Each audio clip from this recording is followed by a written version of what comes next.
Bismillahirrahmanirrahim. Assalamualaikum warahmatullahi wabarakatuh. Selamat siang saudara, selamat siang mahasiswa, selamat siang pencinta sejarah. Kita kali ini berbicara tentang suatu tema yang saya kira sudah sering kita dengar, yakni bagaimana kecemerlangan budaya Islam di bumi Andalusia, di Spanyol. Kenapa kita perlu berbicara tentang cemerlangan Islam di bumi Spanyol? Karena kalau kita hari ini misalnya berjalan-jalan, traveler ke Andalusia, kita menyaksikan peninggalan lama yang luar biasa bagusnya, ya, yang sangat kaya, sangat indah, sangat tinggi. Dan tentu kita harus tahu, saudara, siapa yang menciptakan di era siapa dan kira-kira bagaimana situasi kebudayaan pada waktu itu dilahirkan. Untuk itu kita akan memulai dari bagaimana Andalusia sebelum Islam dan bagaimana Islam masuk dan bagaimana Islam memperkasakan budaya Islam di bumi Andalusia. Semenanjung Andalusia pada zaman Romawi disebut dengan Semenanjung Iberia, meliputi wilayah Spanyol dan Portugal sekarang. Ya, suatu semenanjung yang menjorok ke selatan dari daratan Prancis, di mana ujung paling selatannya dipisahkan dengan dataran tanduk Afrika oleh sebuah selat sempit yang oleh bangsa Yunani disebut dengan tiang-tiang Hercules. Sedangkan belakangan disebut dengan Gibraltar atau Jabal al-Tariq. Pada awalnya wilayah ini didiami oleh bangsa Vandals dan kediaman mereka disebut dengan Vandalusia. Dari kata-kata Vandalusia inilah muncul kata-kata Andalusia yang kemudian dalam sebutan Arab dari kata Vandalusia ya kemudian berubah menjadi Andalusia. Bagaimana masuknya Islam ke bumi Andalusia? Sebelum Islam masuk ke Andalusia, yang memerintah di sana adalah King Roderick.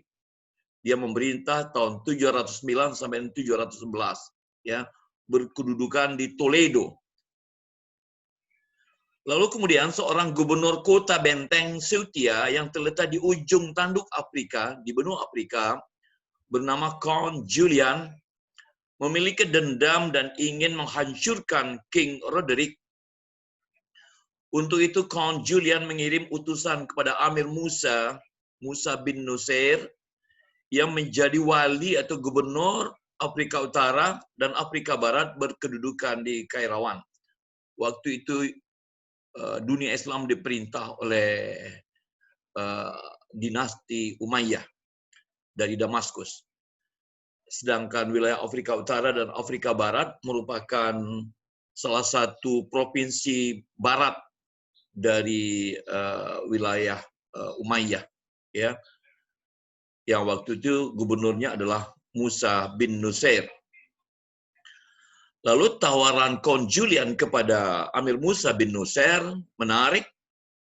Kenapa? Karena memang sudah lama Musa bin Nusair ingin sekali untuk menyeberang ke Andalusia, ya. Menjadi khalifah di Damaskus, dinasti Umayyah waktu itu adalah Khalifah Walid I. Dia memberikan sokongan kepada Musa bin Nusair untuk menaklukkan Andalusia dan mempercayakan pimpinan kepada Panglima Tariq bin Ziyad. Ada juga yang menyebut dengan Tariq bin Ziyad. Ya, kedua-duanya sama-sama populer, Tariq bin Ziyad atau Tariq bin Ziyad. Dan kelak di tempat di mana Panglima Tariq bin Ziyad mendarat disebut dengan Jabal al-Tariq atau Bukit Tariq, ya. Tariq bin Ziyad setelah mendarat membakar seluruh alat penyeberangan dan mengucapkan pidato singkatnya yang sangat terkenal. Ya. Musuh di hadapanmu dan laut di belakangmu. Nah, silahkan Anda pilih. Kamu menyerang ke depan dengan kemungkinan kemenangan atau mundur ke belakang untuk hanyut ditelan gelombang. Empik serap pasukan Islam yang berkedudukan, yang berkekuatan 12.000 orang memilih maju ke medan tempur. Dan ternyata telah menjadi tonggak paling penting dalam sejarah Islam di Andalusia. King Roderick yang menghadang dengan pasukan 100.000, berarti 9 kali lipat, tidak mampu menahan laju kekuatan tempur pasukan Islam yang bagaikan air bah, menyapu bersih setiap yang menahannya. Pertempuran Guadalete di pinggir sungai Guadalquivir, ya, 711, pasukan Tariq bin Ziyad yang memiliki semangat jihad yang kuat, keyakinan dan kepercayaan diri kepada kemenangan dan bantuan dari Allah, serta kemampuan mereka memikat hati rakyat memenangkan hampir setiap peperangan. Ini penaklukan pertama-tama oleh Tariq bin Ziyad 711, diperkuat oleh Musa bin Nusair 712, kemudian dibantu lagi oleh Abdurrahman Al-Ghafiqi 732. Ya. Amir Musa bin Nusair sendiri kemudian melanjutkan penaklukan sampai ke wilayah Catalonia dan Aragon, serta Navarre yang terletak di pesisir timur laut dan sepanjang kaki pegunungan Pirene, dan kemudian menaklukkan wilayah Asturia dan Galicia yang menghadap Teluk Biskaya. Dalam waktu hanya beberapa tahun, seluruh semenanjung Andalusia telah jatuh ke tangan pasukan Islam dan kemudian menetapkan Toledo sebagai ibu kota di bawah kepemimpinan Amir Musa bin Nusair sendiri. Apakah pasukan Islam hanya sebatas wilayah Spanyol sekarang? Ternyata tidak. Mereka meneruskannya ke utara, ke wilayah Prancis Selatan. Ekspansi ke wilayah Prancis Selatan di bawah kepemimpinan Panglima Anbassah bin Suhaim pada 724 maju merebut wilayah Septimania dan kota Narbonne, selanjutnya ke Marseille dan Avignon, Lyon, Macon, Chalon yang merupakan wilayah provinsi Dauphiné dan Burgundy. Pasukan Anbassah tertahan di daerah Sens, hanya beberapa mil sebelah timur Paris. Lalu kemudian Panglima Abdurrahman Al-Ghafiqi 732 maju merebut wilayah Aquitania, menguasai ibu kota Toulouse yang sekarang sangat populer di Prancis, lalu merebut kota Bordeaux, Angoulême, Poitiers, dan tertahan di Tours. Juga hanya beberapa mil di sebelah barat Paris. Berarti saudara, ada dua kekuatan, ya. Jepitan dari dua arah oleh Anbassah dari timur dan oleh Al-Ghafiqi dari barat, ya. Tadi Anbassah sudah menyerang beberapa kota dan tertahan di sebelah timur Paris. Sedangkan Abdurrahman Al-Ghafiqi tertahan di sebelah barat kota Paris. Kota Paris terkepung dari dua arah, ya.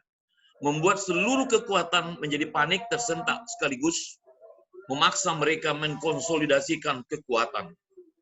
Panglima besar Charles Martel, moyangnya Charles Mack, dapat menangkis dan menghentikan gerak maju pasukan Islam dan menjadikan Tours dan Poitiers sebagai gerak Islam yang paling jauh menembus Perancis. Dan selanjutnya pasukan Islam bertahan dan akhirnya mundur kembali ke Andalusia. Jadi kota Tours dan kota Poitiers terkenal di dalam sejarah Prancis, ya, sebagai pasukan Islam, gerak maju pasukan Islam yang terjauh ke dalam wilayah Prancis. Kalau tidak kemampuan mereka menjadikan kota Tours dan Poitiers sebagai pertahanan terakhir, kita tidak bisa membayangkan bagaimana wilayah Prancis dan Eropa Barat pada umumnya. Waktu Daulat Umayyah yang berkedudukan di Damaskus 661 sampai 750 tumbang dan digantikan oleh Daulat Abbasiyah 750 sampai 1258 berkedudukan di Baghdad. Salah seorang pangeran Umayyah bernama Amir Abdurrahman, ya, seorang pangeran Umayyah bernama Amir Abdurrahman sempat meluputkan diri dari pembunuhan seluruh keluarga Umayyah dan melarikan diri ke Andalusia. Ternyata di Andalusia dia mendapat dukungan dan akhirnya memproklamirkan berdirinya Daulah Umayyah Andalusia 756 sampai 1031 Masehi yang bebas dari Daulat Abbasiyah di Baghdad. Sekarang kita akan berbicara tentang kemajuan tamadun di era Umayyah. Abdurrahman memindahkan ibu kota dari Toledo, ya, yang sebelumnya merupakan ibu kota sementara ketika Amir Musa bin Nusair, ya, dipindahkan ke Cordova dan mengangkat dirinya sendiri sebagai Amir dengan gelaran Amir Abdurrahman Ad-Dakhil dan memerintah selama 34 tahun. Abdurrahman Ad-Dakhil dalam masa pemerintahannya berhasil menyulap wilayah Andalusia yang pada mulanya kering dan tandus menjadi daerah yang subur dan makmur dan berkebudayaan tinggi. Dalam aspek sosial keagamaan, penguasa Umayyah Spanyol memberikan kebebasan beragama kepada pemeluk-pemeluk agama lain. Ini perlu digarisbawahi, saudara, karena nanti hal yang sama tidak berlaku kepada umat Islam setelah umat Islam kalah di Spanyol. Ya, penguasa Islam memberikan kebebasan beragama kepada pemeluk-pemeluk agama lain, khususnya orang-orang Yahudi, sehingga terjadi kolaborasi yang baik antara orang Islam dan orang Yahudi di daerah Spanyol. Ya, sehingga toleransi pergaulan antar agama sangat harmonis dan rukun. Berpangkal dari kemakmuran ekonomi yang tinggi dan suasana sosial yang harmonis, maka muncullah dukungan dan kestabilan politik. Kestabilan politik memunculkan tingkat peradaban, baik seni, ilmu pengetahuan, teknologi, meningkat tinggi. Amir Umayyah telah membangun ibu kota Cordova menjadi pusat ilmiah dan peradaban yang terang benderang, menyinari benua Eropa yang masih diselimuti oleh kegelapan, menandingi posisi Baghdad di wilayah timur. Bagaimana kemajuan Spanyol di era Umayyah? Ya, semenjak Spanyol ditaklukkan 711 sampai tumbangnya dinasti Umayyah tahun 1031, terdapat 17 orang amir atau khalifah selama 320 tahun, lebih dari 3 abad. Ya, Daulat Abbasiyah berhasil memakmurkan dan memajukan Andalusia. Tapi kemudian, saudara, kekuasaan setelah era Umayyah di Spanyol jatuh ke tangan Muluk Al-Tawaif. Ya, di sebelah selatan banyak kerajaan-kerajaan kecil Islam yang sebelumnya tunduk kepada Daulat Umayyah yang berkedudukan di Cordova, tapi kemudian lalu melepaskan diri dan membentuk kerajaan-kerajaan kecil, kerajaan-kerajaan sendiri, kerajaan-kerajaan yang lepas dari dinasti Umayyah. Kerajaan-kerajaan kecil inilah dalam sejarah disebut dengan Muluk Al-Tawaif atau kerajaan-kerajaan lokal. Kenapa disebut dengan kerajaan lokal? Karena memang wilayahnya sangat kecil atau bahkan ada yang satu kota, tapi juga ada yang gabungan beberapa wilayah. Ya, tapi mereka kerajaan-kerajaan kecil yang sama sekali bukan saja tidak bersatu, bahkan berkelahi satu sama lain. Muluk Al-Tawaif, ya, karena tidak ada satu kekuatan tunggal yang kuat, sehingga tidak ada upaya menyatukan kekuatan Islam, menyebabkan Muluk Al-Tawaif bertahan selama 4,5 abad lamanya. Jadi kalau kekuasaan dinasti Umayyah di Spanyol bertahan 320 tahun, kekuasaan Muluk Al-Tawaif bahkan bertahan selama 4,5 abad. Berarti lebih kurang 7,5 abad Islam berkuasa di Spanyol. Sekarang apa kemajuan tamadun di era Muluk Al-Tawaif? Selama 4,5 abad masa disintegrasi Islam dan kemunduran dalam bidang politik. Kenapa kemunduran? Karena mereka berpecah satu sama lain. Tapi dalam bidang peradaban ternyata cukup tinggi. Pada masa ini, pada masa Muluk Al-Tawaif, hadir tokoh-tokoh pemikir besar Islam seperti Ibnu Hazmin atau Al-Hazm, Ibnu Bajjah atau Avenpas, Ibnu Rushd atau Averroes, Ibnu Khaldun. Bahkan dalam pemikiran Yahudi ikut berkembang pada masa ini, pada masa pemerintahan Muluk Al-Tawaif.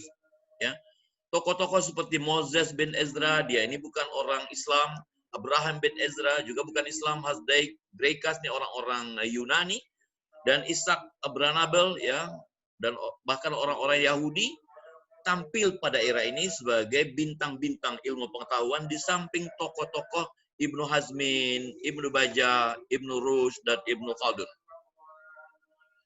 Salah satu bentuk Muluk Al-Tawaif adalah Bani Hamud di Cordova. Ya, dia memerintah langsung dari Cordova, menggantikan langsung kedudukan Bani Umayyah di Cordova. Daulat Bani Hamud sebenarnya bermula di kekuasaan Amir Ali bin Hamud yang berkedudukan di kota benteng Ceuta, Afrika Utara. Hamud sendiri adalah nama ayahanda yang masih keturunan Bani Idris yang pernah membangun Daulat Idrisi di Afrika Barat. Amir Ali bin Hamud diundang oleh Amir Khairan al-Amiri untuk datang ke Cordova memulihkan kedudukan Khalif al-Mu'ayyad yang dijatuhkan oleh Khalif al-Musta'in. Keduanya Khalif salah pemimpin dari dinasti Umayyah.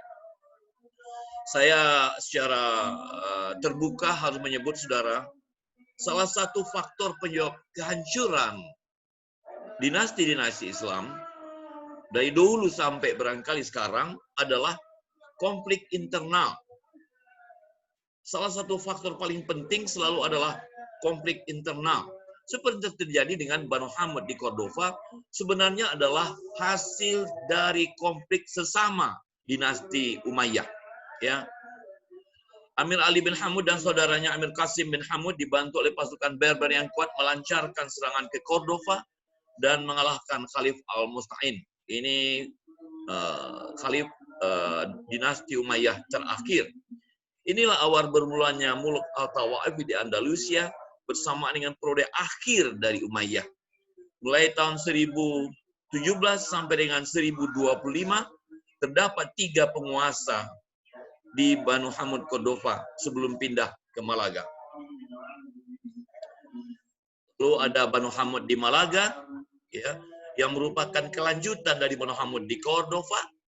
Lalu sepeninggal Muluk Al-Mutayyid, maka terjadi perebutan kekuasaan antara sesama saudara, ya, sehingga Banu Hamud di Malaga semakin lemah. Lalu kemudian muncul Bani Ibad di Sevilla, ya. Bani Ibad di Sevilla merupakan keturunan dari Abu Qasim Muhammad bin Ismail bin Ibad yang menjabat sebagai Al-Qadi, hakim di Sevilla. Jadi leluhurnya sebenarnya seorang kadi atau hakim di Sevilla. Bani Ibad merupakan keturunan dari qadi tersebut, ya. Bani Ibad berkuasa selama 69 tahun dengan 3 orang raja, Abu Qasim, Al-Mu'tadid, dan Al-Mu'tamid. Bani Aftas di Badajoz. Badajoz sekarang merupakan Portugal atau Portugale, merupakan wilayah yang pada mulanya menjadi bagian dari kekuasaan Cordova, ya, diperintah oleh Amir Abdullah bin Musallama al-Miknasi. Bani Aftas berkuasa di Badajoz selama 66 tahun dengan 3 orang raja, Abdullah al-Miknasi, Muhammad bin Abdullah al-Muzaffir, Umar bin Muhammad, ya. Bani Zunnun di Toledo. Bani Zunnun berasal dari Amir Abdurrahman bin Sulaiman bin Zunnun, ya. Kekuasaan Bani Zunnun hanya sekitar 51 tahun dengan 3 orang raja, Muluk Al-Zafir, Muluk Al-Ma'mun, dan Muluk Al-Qadir. Bani Sanhaja di Granada. Bani Sanhaja biasa dipanggil juga Bani Zairi, ya. Yang membangun kerajaan adalah Amir Zawi bin Zairi. Zawi bin Zairi adalah keturunan suku Barwar dari Daulat Al-Sanhaja yang berkuasa di Tunisia, Libya, dan Aljazair sekarang. Waktu itu mereka masih menjadi bagian dari penguasa Islam di Spanyol. Kerajaan ini bertahan selama 82 tahun, 5 orang raja.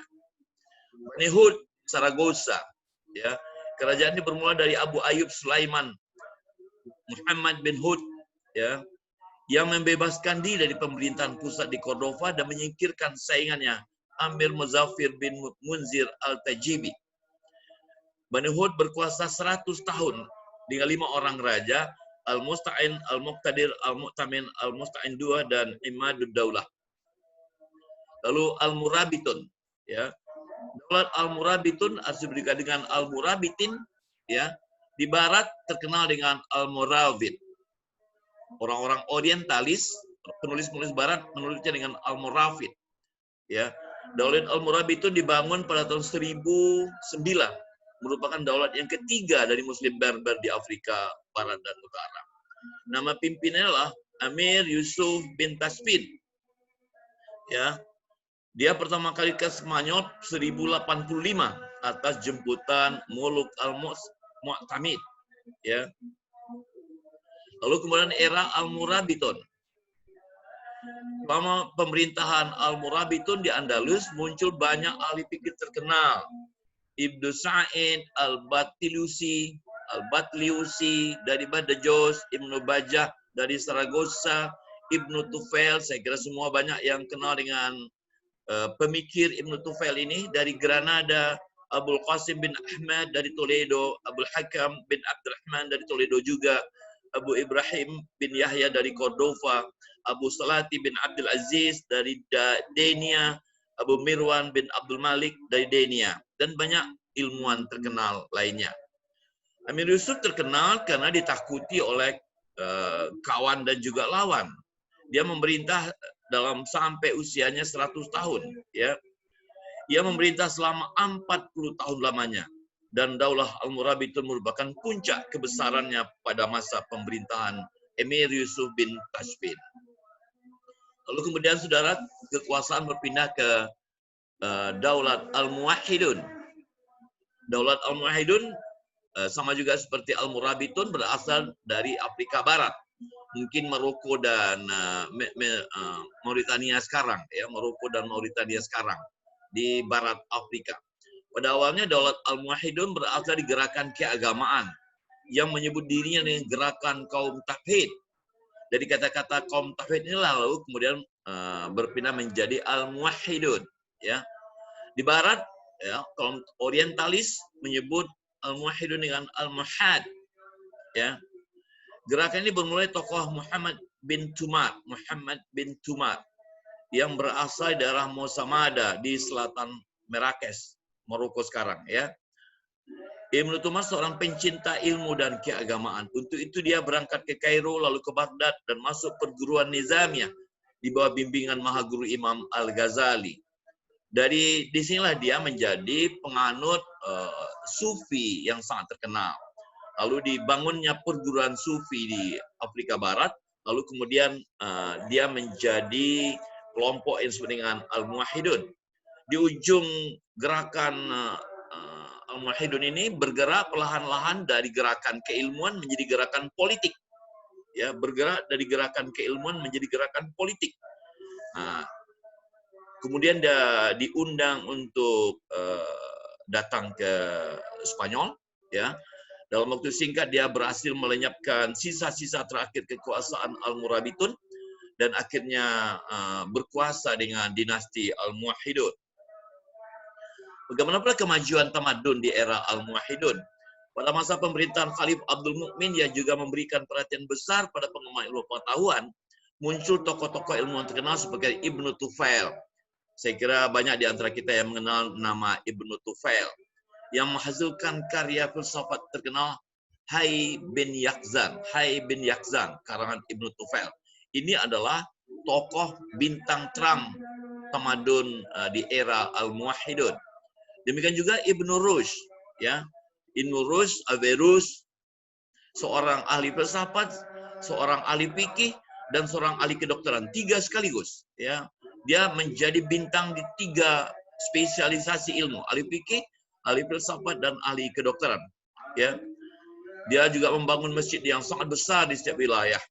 Dalam bidang ekonomi, dia memperkenalkan pengukuran tanah, ya, lalu mengurangi penguasaan tanah oleh tuan tanah, semacam meratakan pembagian tanah, kira-kira begitu. Dan juga untuk dapat menarik al-kharaj, pajak bumi. Dia mengukur luas tanah orang sehingga jangan ada yang terlalu luas dan jangan ada yang tidak memiliki tanah sama sekali, ya. Jadi di zaman dia tuh ditarik pertama kali pajak bumi, al-kharaj, juga al-ihsa, ya, yang mungkin pada zaman sekarang sama dengan kadaster, yakni membagi-bagi tanah menjadi beberapa bahagian berdasarkan tingkat kesuburannya. Lalu untuk masing-masing tanah disediakan cara pengolahan tanah yang berbeda-beda sesuai dengan tingkat kesuburan tanahnya. Ya, selanjutnya kami juga membangun ribat, lembaga sosial yang dapat menampung fakir miskin. Mungkin sampai sekarang di zaman era kita ini sama kira-kira dengan panti jompo atau panti anak yatim atau rumah singgah, kira-kira gitu. Ya. Lalu ada juga dia memperkenalkan al-mustasfiat, rumah sakit dan pengobatan cuma-cuma. Dia juga memperkenalkan Baitul Mal. Ya, saya kira inilah kehebatan era di zaman Al-Muwahhidun. Dia memperkenalkan Al-Kharaj, pajak bumi, Al-Ahsa, untuk membagi-bagi pertanian berdasarkan tingkat kesuburannya, ribat, panti jompo, panti asuhan, al-mustasfiat, rumah sakit, pengobatan cuma-cuma, dan Baitul Mal. Akhir dinasti Al-Muwahhidun. Wafatnya Khalifah Al-Nasir merupakan kemunduran dinasti Al-Muwahhidun. Ya. Bani Ahmad di Granada. Ya. Bani Ahmad merupakan dinasti yang terakhir. Ya, tapi sempat juga berkuasa selama 255 tahun.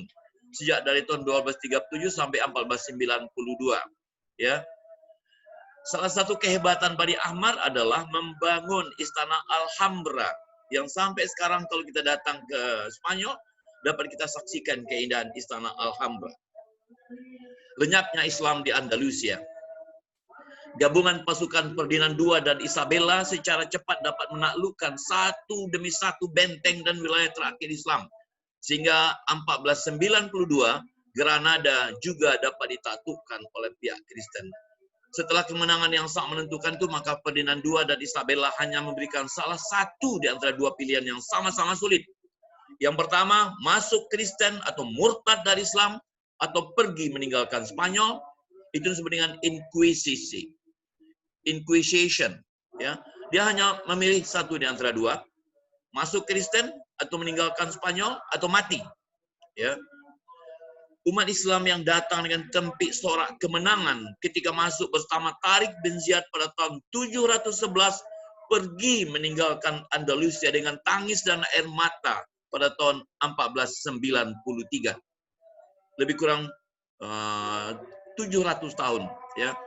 711 datang dengan tempik sorak kemenangan, lalu tahun 1493 pergi dengan tangis dan air mata. Detik-detik terakhir Islam di Spanyol. Ya.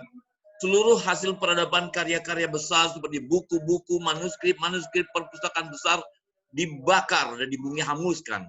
Sebagian kecil saja dapat diselamatkan oleh pelarian-pelarian Yahudi dan umat Islam. Bangunan-bangunan seperti masjid-masjid yang megah di berbagai kota seperti Cordova, Sevilla, Granada dialih fungsikan menjadi gereja dan katedral. Masjid Cordova dibangun oleh Amir Abdurrahman sekarang menjadi yang begitu besar, menjadi 3 katedral sekaligus. Bangsa Yahudi yang banyak bersama nasibnya dengan umat Islam yang pernah bekerja sama dengan penguasa-penguasa Islam juga menerima perlakuan buruk. Sehingga akhirnya mereka terpaksa lari ke Prancis atau wilayah lainnya. Demikian saudara, semoga kita bertemu di masa yang akan datang. Assalamualaikum warahmatullahi wabarakatuh.